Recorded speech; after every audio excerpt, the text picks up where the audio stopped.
Divide 791 by 7 in a long division method. 7 times 1 is 7. On subtracting, we get Z.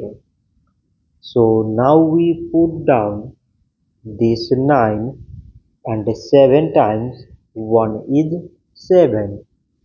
On subtracting, we get 2. So now this 2 is less than 7. So we put down this 1 and it is 21.